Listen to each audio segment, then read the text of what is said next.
Hello student, very good morning. Myself Abhinav Tiwari from St. Xavier High School, Sidwapar, Badalganj. And today I am going to start class 8 science 12 chapter which is sound. तो student last video में हमने instrument musical instrument के pics आपको दिखाए थे. आज हम लोग नेक्स्ट पेज से वीडियो को स्टार्ट करेंगे. In percussion instrument such as tambourine, ghatam, tabla, drum, dholak sound is produce by vibrating skin or membrane. इन सभी में जो भी परकुएशन इंस्ट्रूमेंट है इसमें इसके आउटर सरफेस पे मेम्ब्रेन लगा होता है और यही वाइब्रेशन प्रोड्यूस करता है. The pitch of the sound is altered to a certain extent by increasing और decreasing the tension in the membrane. जब मेम्ब्रेन में टेंशन ज़्यादा या कम होता है तो डिफरेंट पिच की साउंड जो होती है वो प्रोड्यूस होने लगती है. तो इस तरह से हम परकुएशन इंस्ट्रूमेंट की बात किया.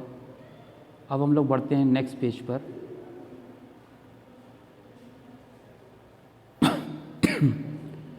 नेक्स्ट पेज में नॉइज़ देखिए. नॉइज़ की बात करें तो unpleasant discomfort causing sound from any source is called noise. Unpleasant discomfort, ऐसा साउंड जिसको हमें सुनने में अच्छा ना लगे और वो किसी सोर्स से निकल रही हो तो उसे नॉइज़ कहते हैं.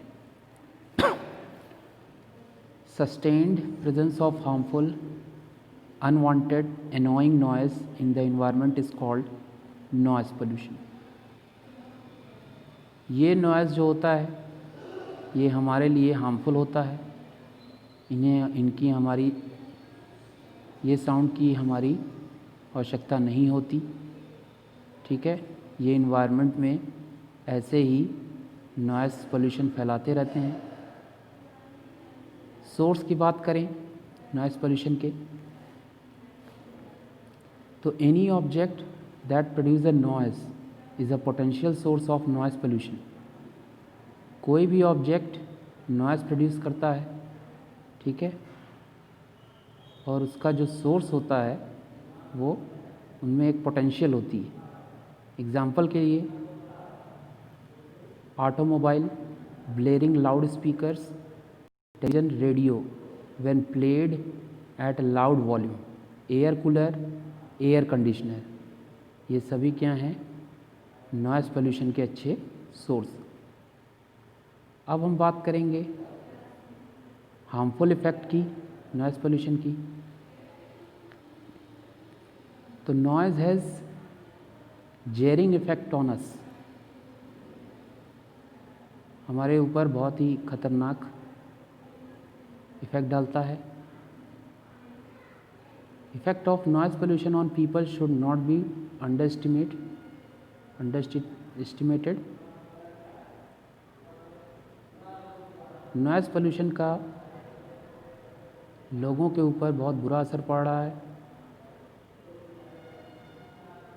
Here are some of the harmful effect of noise pollution. आइए देखते हैं कौन कौन से इफ़ेक्ट हैं.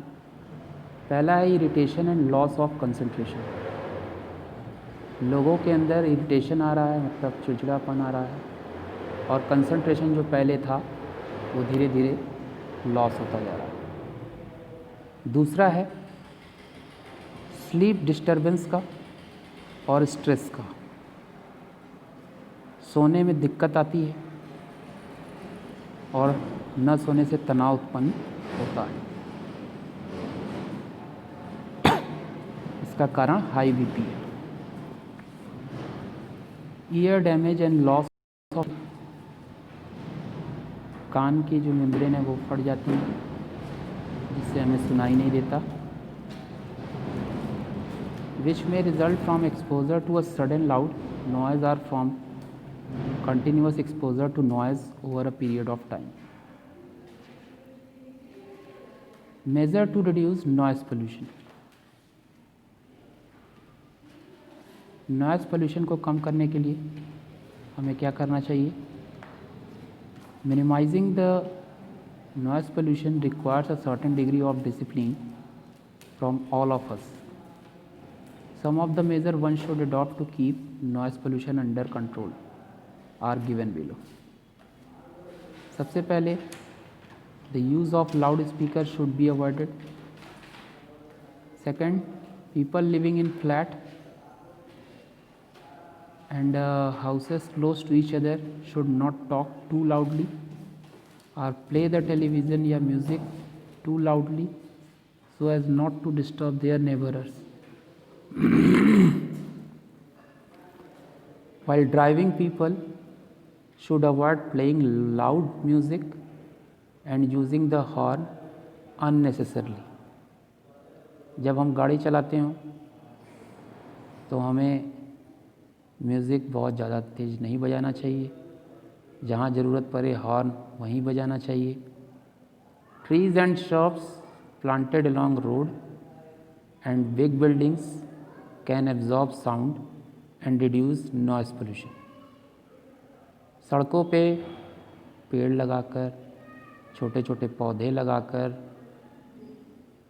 ठीक है, बड़े बड़े बिल्डिंग बनाकर नॉइज़ पोल्यूशन को कम किया जा सकता है. लास्ट है industry that use heavy machinery.